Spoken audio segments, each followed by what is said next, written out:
प्राचीन भारत में गुरुकुल की शिक्षा प्रणाली प्राथमिक शिक्षा प्रणाली थी। गुरुकुल की शिक्षा प्रणाली में छात्र गुरु के घर जाते थे और उनसे शिक्षा देने का अनुरोध करते थे।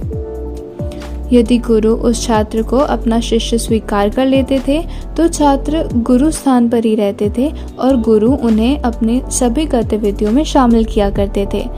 इस प्रणाली का लाभ यह था कि इसने गुरु और उनके छात्रों के बीच अच्छा संबंध बनाया। छात्र यह भी सीखते थे कि परिवार को कैसे चलाना है और समाज के साथ कैसे व्यवहार करना है। वर्तमान शिक्षा प्रणाली और प्राचीन गुरुकुल की शिक्षा प्रणाली में बहुत फर्क है। प्राचीन भारत में गुरुकुल की शिक्षा प्रणाली का व्यापक रूप से पालन किया जाता था और देश उस समय अन्य देशों की तुलना में तनिक भी कम नहीं था। वास्तव में वह भारतीय ही थे जिन्होंने दुनिया को शून्य दिया था और वह भारतीय ही थे जिन्होंने पहली बार कहा था कि पृथ्वी आकार में गोल है।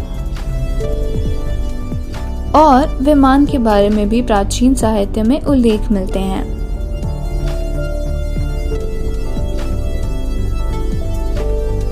भारत की चिकित्सा प्रणाली भी बहुत विकसित थी और वे सर्जरी तकनीक जानते थे जहां वे सर्जरी कर सकते थे। शिक्षा की यह प्रणाली भारत में 5000 ईसा पूर्व के समय बहुत प्रचलित थी। वैदिक युग के दौरान जब जीवन जीने के मूल्य को सुसंस्कृत किया जाता था और अनुशासन को उच्च प्राथमिकता दी जाती थी, तब यह प्रणाली अत्यधिक प्रचलित थी। गुरु के घर को गुरुकुल कहा जाता था और जब तक छात्र अपनी शिक्षा पूरी नहीं कर लेते तब तक वह गुरुकुल में ही रहते थे।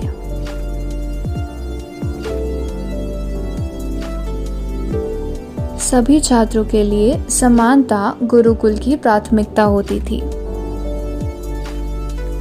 शिष्य और गुरु दोनों एक ही स्थान पर रहते थे जिससे उनके संबंध और भी मजबूत और पवित्र रहें।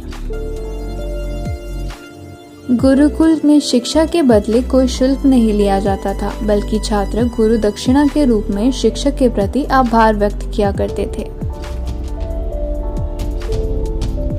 गुरुकुल की शिक्षा प्रणाली में आज के विपरीत छात्रों के सर्वांगीण विकास दैट इज ऑलराउंड डेवलपमेंट पर जोर दिया जाता था।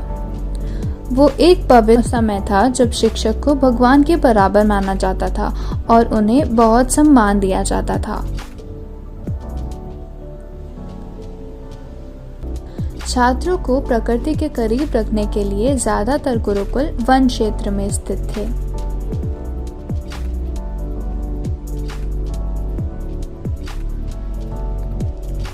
व्यवहारिक विज्ञान को भी उचित महत्व दिया जाता था। हालांकि तब शिक्षा का महत्व सिर्फ अच्छे अंक हासिल करना नहीं था, बल्कि ज्ञान प्राप्त करना था। उस समय होमवर्क की अवधारणा भी मौजूद नहीं थी और इससे छात्रों को अपने कौशल को विकसित करने में मदद मिलती थी। आधुनिक दिनों के विपरीत रैंक के लिए भी पागलपन नहीं था। गुरुकुल में छात्रों को नैतिक और व्यवहारिक मूल्यों के बारे में सिखाया जाता था। सैद्धांतिक अवधारणाओं की तुलना में व्यवहारिक शिक्षण को अधिक महत्व दिया जाता था, जो कि आज की शिक्षण पे हावी है।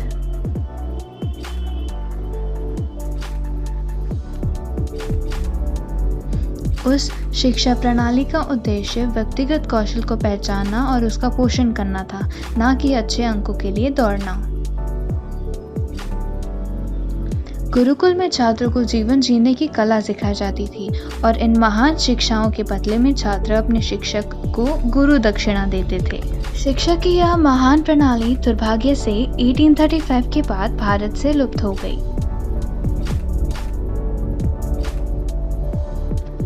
इसे लॉर्ड मैकाले के द्वारा भारतीय शिक्षा प्रणाली को और आधुनिक बनाने के लिए आधुनिक शिक्षा प्रणाली से रिप्लेस कर दिया गया,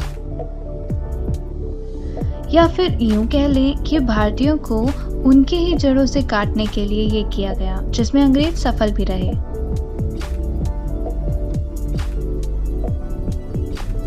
हालांकि आधुनिक शिक्षा प्रणाली भेड़ चाल की भांति है।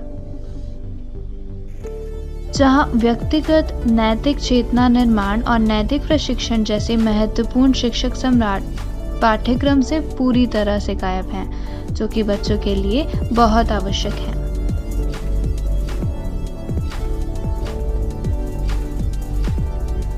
संस्थागत अवधारणा आजकल प्रमुख रूप से कमर्शियलाइज हो गई हैं। शारीरिक प्रशिक्षण सहित महत्वपूर्ण कौशल या तो गायब हैं या उन्हें बहुत कम महत्व दिया जाता है, जो छात्रों के विकास को बाधित करता है। कुल मिलाकर प्राचीन भारतीय गुरुकुल प्रणाली के पीछे प्रमुख विचारधारणा छात्रों के समग्र विकास के महत्व पर जोर देना था, जो उन्हें संतुलित जीवन जीने में मदद कर सके।